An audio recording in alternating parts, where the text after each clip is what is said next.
बोल जयकारा बोल मेरे श्री गुरु महाराज की जय। श्री अमर ज्योति दर्शन ग्रंथ विशिष्ट आश्रम आलोक धाम अहमदनगर कंटिन्यूड। भक्त जी भोग का डिब्बा तैयार करवाकर प्रतिदिन साइकिल पर सवार होकर लगभग 10 किलोमीटर का सफ़र तय करके स्टेशन पर पहुंचते। आंखें बेचैनी से हर गली में श्री प्रभु जी को ढूंढती, परंतु उन्हें वहां न पाकर चित्त में उदासी छा जाती। भोग का डिब्बा ज्यों का त्यों वापस लेकर लौट आते। परिवार के अन्य सदस्य इन्हें नित्य प्रति स्टेशन पर जाने के लिए मना करते, परंतु भक्त जी सबकी परवाह किए बिना पूर्ण निष्ठा से श्री प्रभु जी के पावन ध्यान में निमग्न हो उनकी सेवा में पहुंच जाते।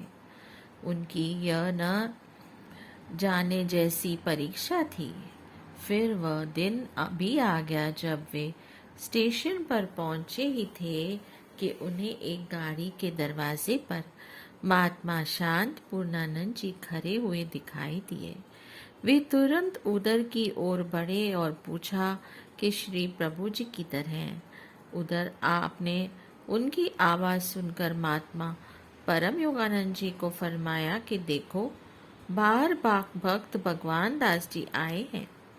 भक्त जी जब बोगी के अंदर पहुंचे तो आपको विराजमान देख दंडवत प्रणाम किया। श्री दर्शन पाकर उनका हृदय खिल उठा, आंखों से प्रेम आंसू प्रवाहित होने लगे। सब कुछ जानते हुए भी माँ प्रभु जी ने पूछा कि हमने कोई सूचना तो नहीं भिजवाई, फिर तुम्हें कैसे पता चल गया कि हम इस गाड़ी में आज आ रहे हैं। भक्त जी ने विनय की, प्रभु मैं पिछले सप्ताह से हर रोज स्टेशन पर आकर हर गाड़ी में आपको ढूंढता, परंतु आपको किसी भी गाड़ी में न पाकर मायूस होकर लौट जाता। आज करुणा निधान प्रभु की असीम अनुकंपा से श्री दर्शनों का परम सौभाग्य प्राप्त हुआ है। आंखें अपनी सुमजुल छवि को आपकी सुमजुल छवि को निहार कर धन्य हो गई है। माँ प्रभु जी उसका हार्दिक प्रेम देखकर मुस्कुराए और फरमाया कि हम तुमसे आज वादा करते हैं कि हम जब भी श्री अनंतपुर से प्रयागधाम और श्री प्रयागधाम से श्री अनंतपुर जाएंगे तो तुम्हें संदेश अवश्य भिजवाएंगे। तुम्हें सेवा और दर्शनों का लाभ मिलता रहेगा। यह सिलसिला काफी समय तक चलता रहा। सन 1984 में आश्रम के निर्माण का कार्य आरंभ हो गया। महात्मा परम रोशनानंद जी को इसकी जिम्मेवारी सौंपी गई। वे कुछ अन्य सेवादारों सहित इस कार्य में संलग्न हो गए। यहाँ आसपास निवास के लिए भी कोई स्थान न था। दिन भर सेवा कार्य चलता और रात्रि समय एक पुरानी बस में सब विश्राम करते। सरजापुर से भक्त आसानंद जी के निवास स्थान से यहाँ भोजन बनकर पहुँचता, जो कि आश्रम से काफी दूरी पर था। श्री प्रभु जी को जब इन कठिनाइयों के बारे में पता चला तो उन्होंने समीप ही कोई स्थान किराए पर लेने की आज्ञा फरमाई। आश्रम के आसपास कोई जगह नहीं मिली। सिंधी कॉलोनी तार कपूर में एक मकान खाली था। जब वहाँ लोगों से पूछा तो पता चला कि इसका नाम भूत बंगला है। यहाँ भूतों का वास होने के कारण ही यह मकान खाली पड़ा है। कोई भी भय के कारण इधर की ओर मुख भी नहीं करता। भक्तों द्वारा जब यह विनती श्री चरणों में पहुंची तो आपने फरमाया, भक्तों को भूत कुछ भी नहीं करते।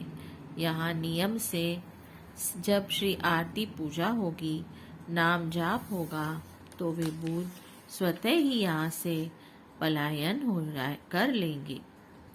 आप अपना कार्य आरंभ करो। श्री आज्ञानुसार लंगर का सारा प्रबंध यहाँ कर लिया गया। तारकपुर में रहने वाले अन्य भक्त भी प्रतिदिन श्री आरती पूजा में सम्मिलित होने लगे। लंगर की सेवा में भी भाग लेने लगे। बच्चा, बूढ़ा, जवान सब सेवा का सौभाग्य पाकर कृतार्थ होने लगे। यह सब महापुरुषों की अनंत अनंत कृपा का ही फल है। जिस स्थान की ओर भय से मारे कोई देखता तक न था, महापुरुषों ने वहाँ सेवा भक्ति की ऐसी लहर चलाई कि उन्हें यह भी स्मरण न रहा कि यहाँ कभी भयानक आवाजें आती थी। महाप्रभु जी ने स्वयं भी कई बार इस स्थान को कृतार्थ किया। इस प्रकार 2 वर्ष तक ऐसे ही कार्य चलता रहा। एक बार आपने यहाँ कृपा फरमाई और सारे आश्रम का निरीक्षण किया। उस समय श्री मंदिर जी का निर्माण कार्य चल रहा था। आपने फरमाया कि पहले यहाँ पर लंगर बनाने का स्थान तैयार करो तथा आवास के लिए भक्त एवं भक्त्यानियों की ओर भवन बनाओ। भक्तों ने श्री आज्ञा शिरोधार्य कर लंगर और आवास के लिए बिल्डिंग तैयार की। फिर धीरे धीरे श्री मंदिर जी का निर्माण कार्य भी होने लगा। आपने यहाँ सेवा की ऐसी निराली दात बख्शी कि सेवकों को न दिन का होश रहता न रात का। सब मस्त होकर सेवा में जुट जाते। आप जब जब यहाँ कृपा फरमाते, स्वयं विराजमान होकर सेवा कार्य करवाते और सेवकों के दिल में नित्य नूतन उत्साह बढ़ते। मनोहारी लीलाओं से सरसाते, भोग प्रसाद खिलाते, अमृत वर्षणों की वर्षा में मंजन करवाते।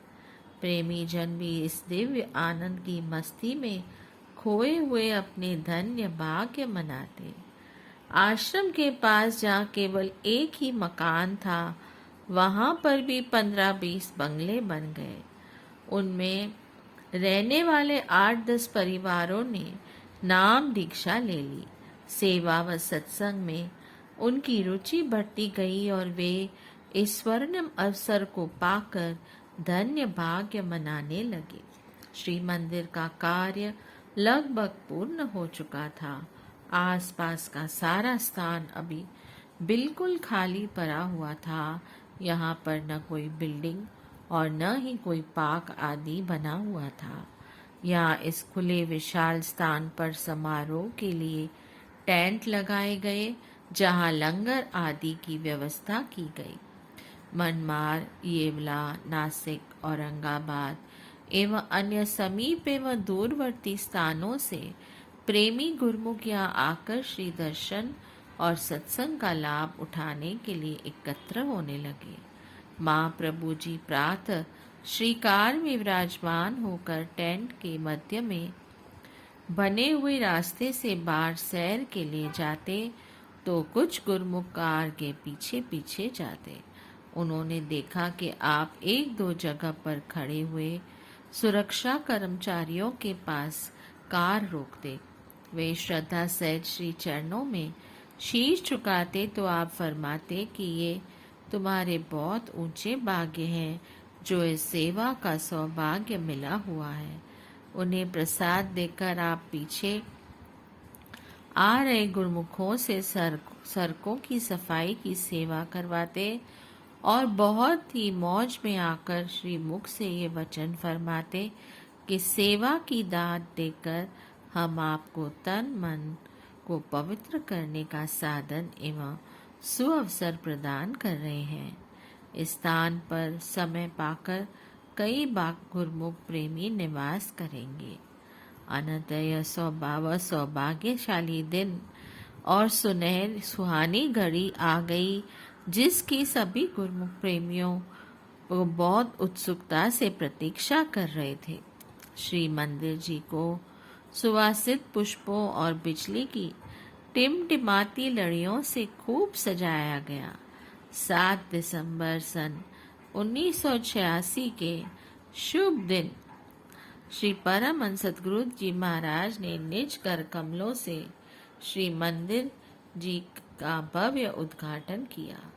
प्रातः अति सुंदर सुसज्जित सिंहासन पर श्री परमहंसों की दिव्य प्रतिमाएं विराजमान हो गईं।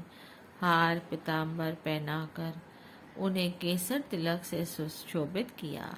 श्री आरती पूजा का कार्यक्रम हुआ। महाप्रभु जी ने अपनी मधुर वाणी में फरमाया, गुरुमुखों, संसार में प्राय आम जीवों की सुरती शरीर में, इंद्रियों में, धन में लगी हुई है। वे अपनी सुरती इन्हीं चीजों में लगा देते हैं। आप जैसे पुण्य संस्कारी जीव जो मालिक की भक्ति में लग जाते हैं, वे विरले ही होते हैं। जिस प्रकार संसार में कई इमारतें बनती हैं, उनमें हर प्रकार के सुख सुविधा के सामान भी सुलभ होते हैं, परंतु उनसे रूहों को कोई लाभ पहुंचे ऐसा नहीं है। लाखों हजारों में ही कोई ऐसा भवन व इमारत बनती है जहाँ प्रभु की महिमा या प्रभु का सिमरन होता है।